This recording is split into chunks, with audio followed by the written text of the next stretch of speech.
Et bonjour, on est de retour pour la 24e plante, 24e jour, on parle de Marie-Honte. C'est parti. Alors là, on est de retour dans la famille des Fabacées. D'un nom scientifique vraiment, Mimosa pudica. Est-ce que c'est pas mignon tout ça? La Marie-Honte, origine Amérique du Sud, il y a plusieurs noms. Avant de vous montrer la plante, je vais vous donner les noms et ensuite je vais vous montrer à quoi ça ressemble. Mais je pense que la majorité des gens là maintenant, aujourd'hui, qui sont sur la chaîne, qui ont vu la vidéo sur le sommeil, voilà, que je remettrai ici, savent de quoi je parle. On est sur des noms comme Radier l'Amour. C'est gay. Mamzelle Marie, Mamzelle Marie. Wayap. Trompe la mort.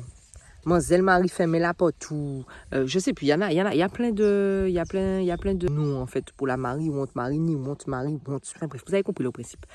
Ça fait partie des sensitives. Donc en gros, quand vous touchez la plante, elle se ferme. Je vous montre ça tout de suite. Donc voilà la plante. Donc vous avez plusieurs variétés, vous avez plusieurs styles. Normalement, ça fait des fleurs blanches et avec un léger rosé bleuté. Mais bon, là, elles ne sont pas en fleurs. Donc, puis bon, je vous ai dit, là, c'est le territoire des poules. Donc, c'est un peu compliqué d'avoir des...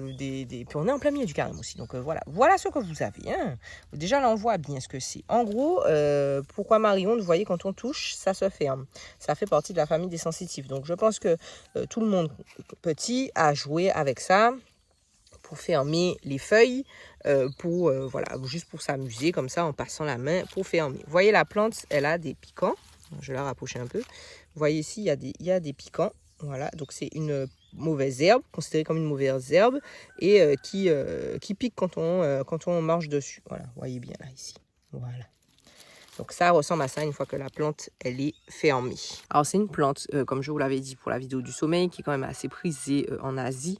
Me semble-t-il que c'est en Chine aussi, que voilà, ils payent des fortunes pour avoir ce genre de plante-là, parce que elle a quand même pas mal d'utilisation, elle a quand même pas mal de vertus médicinales. Sans plus tarder, on va rentrer tout de suite rapidement dans le vif du sujet, son utilisation.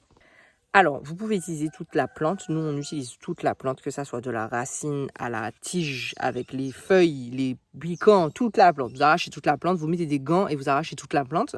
Vous la nettoyez bien, surtout si vous avez pris des racines pour enlever la terre, pour tout enlever. Des fois, il y a des petites bêtes aussi qui restent dessus, vous enlevez tout. Et vous faites soit une infusion, soit une décoction. Vous savez déjà, moi, je suis plus pour les infusions, mais si vous voulez faire une décoction, libre à vous. Vous faites une infusion et avec cette infusion, vous pouvez... Alors, ça, c'est bon pour les problèmes de sommeil et d'agitation. Comme elle est diurétique, c'est aussi bon pour les troubles urinaires, les calculs, toutes ces choses-là. Elle permet aussi donc de traiter la fièvre, la syphilis, la dysenterie. Vous pouvez aussi le donner, c'est ce qui se passe au Guatemala. Ils le donnent aux jeunes enfants qui ont du mal à s'endormir, comme on l'a vu dans la vidéo pour le sommeil et l'apaisement. Donc si vous êtes nerveuse ou nerveux, hein, si vous avez du mal à vous endormir, le Marie-Honte est quand même assez intéressant. Je le répète, ne prenez pas ça juste avant d'aller dormir parce que comme c'est diurétique, vous allez vous lever toutes les 5 minutes pour faire pipi. Mais par contre, ce qui est bien, c'est que ça a une double utilisation parce que ça va vous nettoyer en même temps. Ça va vous permettre de d'éliminer si vous avez du mal avec à éliminer. Il y a des choses qui doivent sortir et en même temps, vous allez pouvoir dormir correctement le soir. Comme elle est aussi anti-inflammatoire, elle a une action sur les inflammations au niveau de la gorge. Donc pareil, soit vous faites une infusion puis vous buvez l'infusion, soit vous faites une décoction, vous faites un gargarisme. Pareil, que ça soit pour la bouche ou pour la gorge, les deux fonctionnent très bien. Vu que ça draine, ça va vous enlever l'excès d'eau que vous avez dans le corps. Donc si vous avez des tendances à gonfler des jambes, gonfler des pieds, c'est aussi très bon. Elle a aussi une action sur les affections du foie. Non mais je vous dis, hein, franchement, elle est là, la plante est là, on s'amuse avec, on la ferme, mais en fait... la plante est exceptionnelle. Après, elle a aussi une utilisation en externe. Donc là, on était plus sur l'interne, donc sous forme d'infusion ou de décoction, comme je vous ai dit. Donc vous ingurgitez la plante. Là, maintenant, on est sur de l'externe. Donc qu'est-ce que vous faites avec vous faites aussi une décoction, mais sauf que là, vous ne la buvez pas, hein, vous ne l'ingérez pas. Vous pouvez soit l'utiliser comme ça en rinçage, soit vous prenez les feuilles en fait et vous les...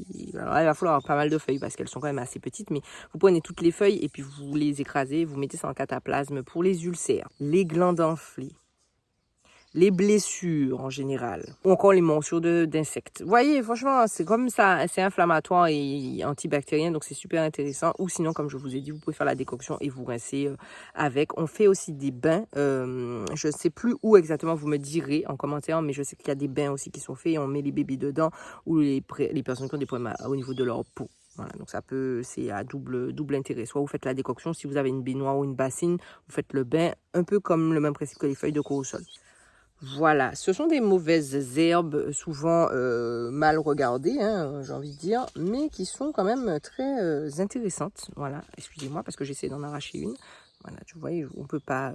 Ça se ferme la nuit, normalement. Ça se ferme la nuit et en temps de forte chaleur aussi, il me semble que ça se ferme. Garder la fraîcheur. Enfin, en tout cas, c'est un système de défense, de mécanisme de défense aussi, de se refermer comme ça. Il y a des plantes carnivores aussi qui se referment comme ça pour capturer les insectes, mais en tout cas, c'est pas forcément le but. Mais moi, je trouve que c'est une plante qui est super intéressante. Donc, voilà, le mécanisme de se fermer, c'est aussi pour vous montrer qu'en fait, les plantes, c'est vivant. Hein. C'est pas juste là, ça vit. Voilà, c'est un être vivant. En tout cas, bref, on passe dans le jardin. Alors, dans le jardin, comme on a vu, c'est considéré comme une mauvaise herbe, donc c'est pas très compliqué d'en avoir. Ça pousse quand même correctement. Faut pas trop se... Voilà, si vous en plantez, sinon, c'est une mauvaise herbe en fait, hein, les gars. Je sais pas quoi vous dire. Si vous voulez en faire pousser à la maison, vous pouvez. Mais comme je vous dis, c'est facilement envahissant. Ça pousse bien. Si vous avez quelqu'un qui en a à la maison, vous arrachez un plant avec les racines et puis vous le replantez chez vous. Normalement, ça devrait très bien pousser. Vous pouvez le mettre aussi en pot, mais ça reste, surtout ici aux Antilles, ça reste quelque chose que vous trouvez partout en fait. Du moment que vous allez un peu dans la campagne aux Zion, vous allez vous promener à côté d'Aqualand, vous allez un peu dans le nord, vous allez en trouver. Je pense que dans le sud aussi, un petit peu plus en hauteur, vous allez en trouver. Donc voilà, ça pousse super bien. Voilà, pas trop long aujourd'hui, hein. On reste tranquille parce qu'on arrive vers la fin. C'est la dernière ligne droite. M'en lasse, c'est la dernière ligne droite, donc laissez-moi savoir, hein, vous, comment vous l'utilisez chez vous, comment vous l'appelez, c'est le moment, lâchez-vous, hein, comme ça, on est là pour le partage aussi, c'est très intéressant de savoir sur d'où vous venez, que ce soit en Afrique, en Asie, en Chine, au Japon, wherever, genre laissez-nous savoir comment vous l'utilisez chez vous, parce que comme on a vu depuis le début, en fait, on a des utilisations qui sont différentes d'un pays à un autre, et c'est ça qui est super intéressant en fait, voilà, parce qu'on ne sait pas tout, donc c'est super intéressant, allez-y. Je vous mets la vidéo de hier ici si vous l'avez raté. Voilà. Et puis un petit pouce, un petit partage comme d'habitude. Vous savez déjà, laissez-moi savoir. Et puis on se retrouve demain déjà pour la dernière... Non, je suis trop pressée. Vous voyez, j'ai dit la dernière vidéo. On va trop pressée, calmez-vous.